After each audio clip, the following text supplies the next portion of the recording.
Ngayon sa ating po namang mga balitang pang-consumer at kalakalan. Lalo pong bibigat ang singil ng kuryente ng Meralco. Abiso nga po ng Meralco, 64 na sentimo per kilowatt hour ang dagdag singil sa buwan ng Hunyo. Ito'y katumbas ng 129 na piso sa kabuuang bumbil ng pangkaraniwang pong pamilya na kumukonsumo lamang ng 200 kilowatt per hour. Malaki-laki ito, ha? Paliwanag po ng Meralco, ang mas mahal na generation charge ang pangunahing pong sanhi ng rate hike. Ito yung singil ng mga supplier po ng kuryente ng Meralco. Tumaas din daw ang singil sa Wholesale Electricity Spot Market o WESM, kung saan po kumukuha ang Meralco pag hindi nga sapat ang supply sa mga power supply agreements nito.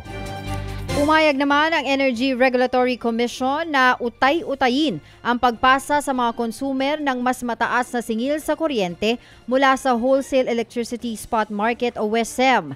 Hahatiin ito sa 4 na dagdag singil simula buwan ng Hunyo. Yan po ay para di masyadong mabigat sa mga consumer ang isang bagsakan at malakihang dagdag singil sa kuryente. Sumipa kasi ang presyo ng kuryente sa WESM dahil sa manipis na supply na nagresulta sa sunod-sunod na yellow at red alerts sa Luzon at Visayas. So kung 40 centimos no, ang dagdag per kilowatt hour, so kung 1,000 kilowatt hour ang iyong konsumo, 1,000, kung 40 centavos, magkano yun? Ikaw na mag-compute. Ikaw nagtanong eh. Okay to na. Okay to na rin ano ha. Huwag itong batang ito. Kung tanungin sa math. Ha? Kung tanungin sa math. Oh, compute mo na ano. Anong lalabas? Kung 40 centavos times 1,000, ilan ba ang zero ng 1,000? Ha? Tatlo. So yung 40, dagdagan mo ng ano? Ilan zero? Siya? Times 1,000? Matagal siya. 400. 400. Sa ilang dagdag. pang mga tampok na balita,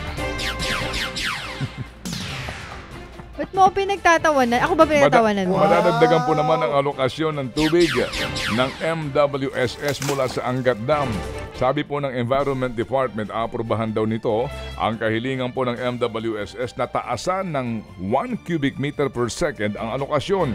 Pero magsisilbi lamang daw itong standby volume. Ibig sabihin, hindi raw ito bahagi ng pang-araw-araw na supply at gagamitin lamang ito ng may nilad kung kinakailangan. Mula noong Hunyo 1 hanggang 15, nasa 50 CMS ang alokasyon ng Metro Manila mula sa Angat Dam. Posibleng sa 2027 na magsimula ng partial operations ng North-South Commuter Railway. Kung sakali, 1 taon ang delay nito mula sa unang target na simula ng biyahe nito sa 2026. Una raw bubuksan ang biyahe mula Clark, Pampanga hanggang Valenzuela. Samantala, inaasahan namang mabubuksan sa publiko ang biyahe mula Maynila hanggang Calamba, Laguna sa 2029. Yan po ay kahit unang target na gawing fully operational ang NSCR sa 2028. Ayon sa Transportation Department, nagkaroon kasi ng mga issues sa right-of-way acquisition para sa linya ng tren. Nasama po naman ang Pilipinas sa 10 worst countries for workers ng International Trade Union Confederation. Ayon po sa survey ng grupo, isa ang Pilipinas sa mga bansa kung saan pinaka-exposed ang mga manggagawa sa unfair labor practices. Mahina rin daw ang access ng mga manggagawa sa kanilang mga karapatan. Marami din daw hong pagsubok para sa mga unyon na ipinaglalaban ang kanilang mga karapatan. Kasama po ng Pilipinas sa listahan ang, ito ay balita lamang, Bangladesh, Belarus, Ecuador, Egypt, Eswatini, Guatemala, Myanmar, Tunisia at Turkey. In all fairness naman, worst. Laman-laman tayo sa mga bansang ito, no? Pero nasama tayo dyan. Ted Filon at DJ Chacha. Ngayon, nasa Radyo 5, 92.3 News FM. Monday to Friday, 6 to 10 a.m.